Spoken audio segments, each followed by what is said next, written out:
पाण्यावरून झेपावताना सोसाट्याच्या वाऱ्याचा अडथळा भेदायचा आणि जलद गतीनं मैदान मारायचं. भल्या भल्यांना पाण्यात सुद्धा घाम फोडायला लावणारी ही नौकानयनची राष्ट्रीय स्पर्धा. पुण्यातल्या पवना धरणाच्या पाण्यावर हा साहसी खेळ रंगलाय.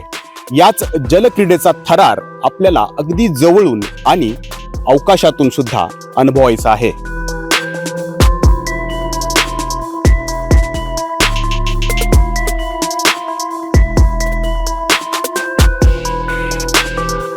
बोटी पाण्यावर कशा झेपावतात, सोसाट्याचा वारा कसा भेदतात आणि आपलं ध्येय कसं गाठतात, हा थरार आता प्रत्यक्षात सुरू झालेला आहे. आणि एबीपी माझा हा थरार थेट पवना धरणाच्या पाण्यात उतरून दाखवत आहे, अगदी जवळून दाखवत आहे. इतकंच नव्हे तर ड्रोनच्या साह्याने सुद्धा हा सगळा थरार तुम्ही अनुभवू शकता. पुण्यातलं खडकी येथील कॉलेज ऑफ मिलिटरी इंजिनिअरिंग या इन्स्टिट्यूटनं या स्पर्धेचं आयोजन केलेलं आहे. सर, ही नेमकी स्पर्धा काय आहे आणि ती कशी खेळली जाते? ही सेलिंग नावाचा एक स्पोर्ट आहे, सेलिंगची स्पर्धा आहे आणि इथे नॅशनल लेवलचं CEC रेगाटा म्हणून कॉम्पिटिशन सुरू आहे. जसं तुम्ही बघू शकता, ही ऑलरेडी ऑप्टिमिस्ट क्लास बोटची स्पर्धा सुरू आहे. यांची रेस ऑलरेडी सुरू झालेली आहे. तर यांना तिकडनं आपण आधी जे स्टार्ट पॉईंट बघितला तिकडनं त्यांनी स्टार्ट केला आहे आणि हा जो पिवळ्या रंगाचा मार्क दिसतोय, या मार्कला यांना राऊंड करून पुन्हा ते गेट मार्क जे एंट्री गेट आहे त्या एंट्री गेट मधून निघून लेफ्ट साइडला फिनिश लाईन आहे. सर, आता आम्ही बघतोय या बोटी, यात कुठलं मोटर इंजिन काय दिसत नाहीये. ह्या बोटी कम्प्लिटली विंड पॉवरनी चालतात. तुम्हाला जो पडदा दिसतोय याला सेल म्हणतात. आणि त्या सेलरच्या हातामध्ये लेफ्ट हँडमध्ये एक जो दंडा आहे त्याला रडर आणि टिलर म्हणतात.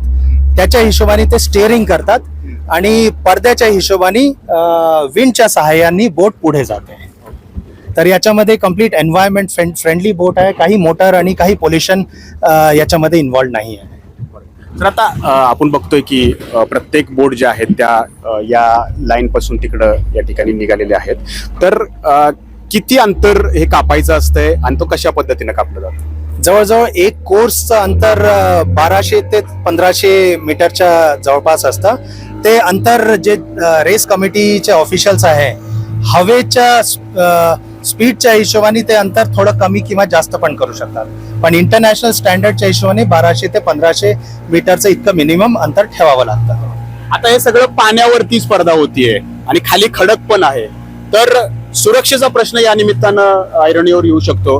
तर त्याबद्दल काय आपण खबरदारी घेतो? कारण प्रत्येक खेळाडूचा जीव जो आहे तो मुठीत घेऊनच ते या ठिकाणी या साहसी खेळात उतरलेले असतात. प्रत्येक स्पर्धक लाईफ जॅकेट कंपल्सरी घालूनच पाण्यात उतरतं, पहिली गोष्ट. दुसरी, ज्यावेळी आम्ही मुलांना पाण्यात पाठवतो त्यावेळी बीच मास्टर म्हणून आमचा नेमलेला जो माणूस असतो तो sign in sign out proper check करतो, ज्यावेळी पाण्यात गेल्यानंतर आणि आल्यानंतरही. दुसरी गोष्ट, कोर्समध्ये ज्यावेळी आमच्या रेसेस चालू असतात त्यावेळी आमच्या सेफ्टी बोट्स ह्या पाण्यामध्ये अवेलेबल असतात. एक कोर्समध्ये कमीत कमी 3 ससेफ्टी बोट्स अवेलेबल असतात. आणि जरी इमर्जन्सी जरी काही झाली तर त्यांना रेस्क्यू करतात. तर रेस्क्यूचा प्रश्न आम्ही सेफ्टी आम्हाला प्रॉपर भेटते तिथे. सर, खरं तर एखादा खेळ असो किंवा शिक्षण कुठले घेत असो तर त्याच्याकडे करिअर म्हणून प्रत्येक जण पाहत असतो. तर या खेळामधून काय करिअर असू शकतं, काय भविष्य असू शकतं? जसं बाकी खेळामध्ये भविष्य आणि करिअर असतं तसं या खेळामध्ये पण आहे. हा स्पोर्ट इंटरनॅशनली रिकॉग्नाइज स्पोर्ट्स आहे आणि याच्या आंतरराष्ट्रीय स्पर्धामध्ये एशियन गेम्स, ऑलिम्पिक्स गेम्स आणि वर्ल्ड गेम्समध्ये ही स्पर्धा इन्क्लुडेड आहे. तर याच्यामधले जे चांगले खेळाडू आहे, चांगले सेलर्स आहे, त्यांची नॅशनल रँकिंग एक या स्पर्धेनंतर एक बनेल आणि जे टॉप रँकिंगवाले स्पर्धक आहे, सेलर्स आहे, ते सिलेक्ट होतील यॉटिंग असोसिएशन ऑफ इंडिया तर्फे इंटरनॅशनल स्पर्धेसाठी. त्याच्यामध्ये काही स्पर्धक एशियन गेम्ससाठी सिलेक्ट होतील, काही ऑलिम्पिक्ससाठी होतील आणि काही इंटरनॅशनल वर्ल्ड गेम्ससाठी सिलेक्ट होतील. तर आता हे बातमी पाहिल्यानंतर किंवा ही दृश्य सगळी पाहिल्यानंतर अनेक तरुण आहेत, अनेक लहान मुलं आहेत जे यातून प्रेरणा घेऊ शकतात. तर आणि त्यांना या साहसी खेळात यायची इच्छा असेल, हा थरार अनुभवण्याची इच्छा असेल तर त्यांच्यासाठी काय प्लॅटफॉर्म उपलब्ध असतील? जे पण इंटरेस्टेड सेलर्स आहे, आपले ज्युनियर सेलर्स, यंग यूथ देशातला आहे. देशात बरेचसे वेगवेगळे क्लब्स आहे, ते याची ट्रेनिंग देतात. आणि पुण्यामध्ये आपल्याकडे core of engineer sailing club म्हणून एक CMEच्या आतमध्ये एक आपला क्लब आहे, जी आर्मी कंडक्ट करते आणि तिथे पण आम्ही ट्रेनिंग देतो सगळ्या ज्युनियर सेलरला. तर तो पण क्लब ओपन आहे. कोणी पण ज्युनियर सेलर्स आले त्यांच्यासाठी ते इथे पण ट्रेनिंग घेऊ शकतात. आणि त्यातले जे चांगले सेलर्स असले त्यांना आम्ही अशा नॅशनल लेवलच्या स्पर्धेमध्ये पार्टिसिपेट करायसाठी अपॉर्च्युनिटी देतो. तर या खेळाकडे फक्त साहसी खेळ किंवा थरार म्हणून कुणी पाहू नये, तर यामध्ये करिअर सुद्धा आहे. आणि त्यामुळंच या साहसी खेळात या थरार अनुभवता तुमच्यासाठी तुम्हाला ऑलिम्पिक असेल किंवा आंतरराष्ट्रीय स्पर्धा असतील त्या सुद्धा खुणावत असतात आणि त्यात चमकण्याची संधी सुद्धा या निमित्तानं तुम्हाला उपलब्ध होते.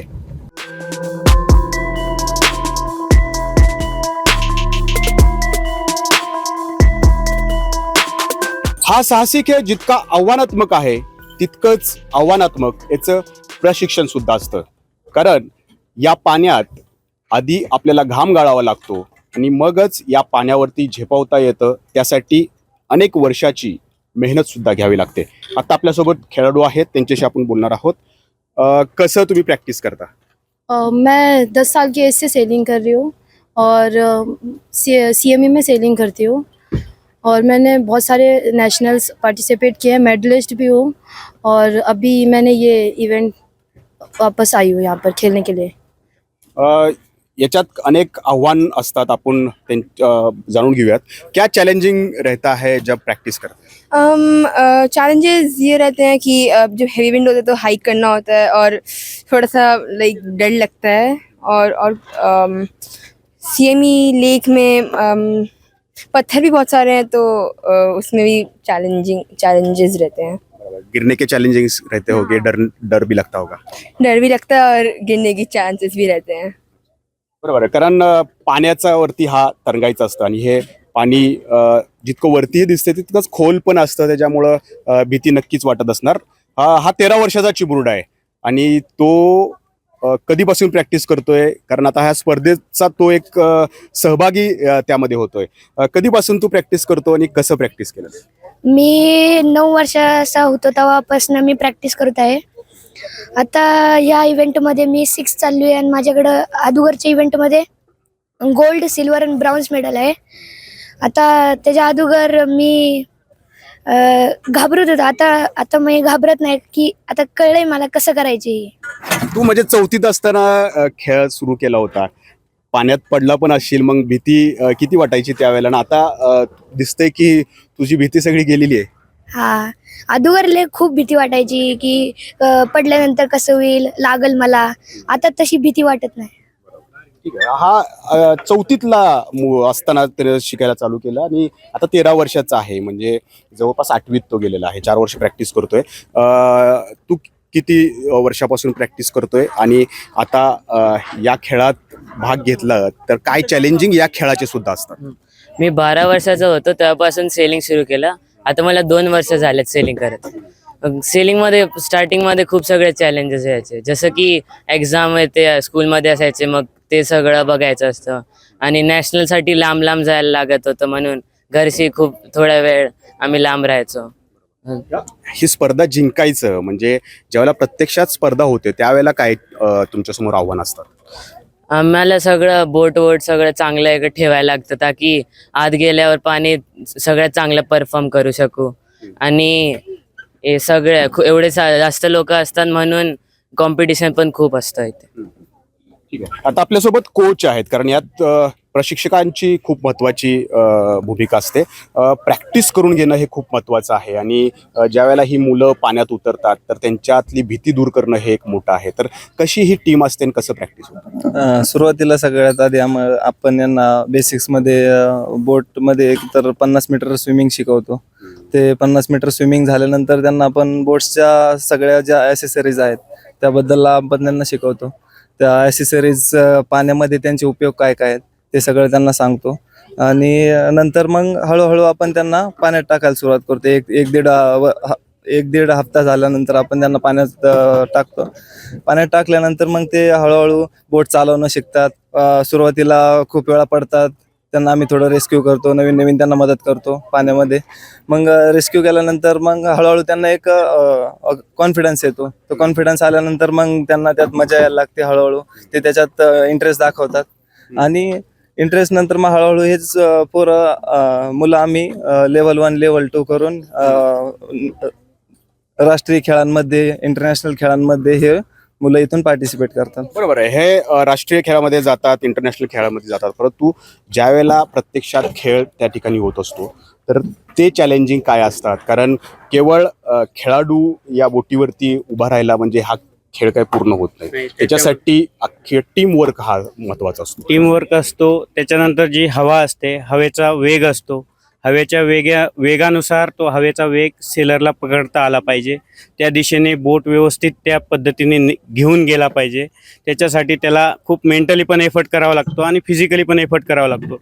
जेव्हा हवा एक साईडने जेव्हा त्या सेलला प्रेशर करते त्याच्यानंतर त्याला एक साईडला हाईक करावं लागतं.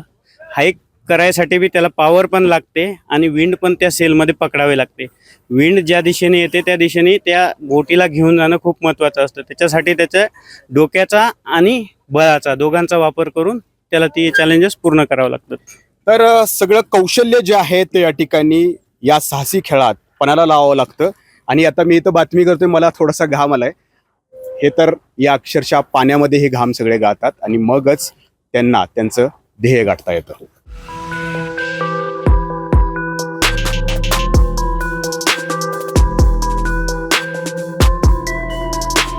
सोसायट्याच्या वाऱ्याशी झुंज देत या स्पर्धकांनी पाण्यात भन्नाट वेग गाठलाय. देशभरातील हे स्पर्धक जिद्द, स्ट्रॅटेजी आणि कौशल्याच्या जोरावरती हे मैदान गाजवतायत. पवना धरणात हा सुरू असलेला जलथरार केवळ या स्पर्धेपुरता मर्यादित नाही, तर भविष्यात ऑलिम्पिक आणि त्यासारख्या आंतरराष्ट्रीय स्पर्धा गाजवण्यासाठी ही लढाई सुरू आहे. नाजिम मुल्ला, एबीपी माझा, पवना धरण, पुणे. एबीपी माझा, उघडा डोळे बघा नीट.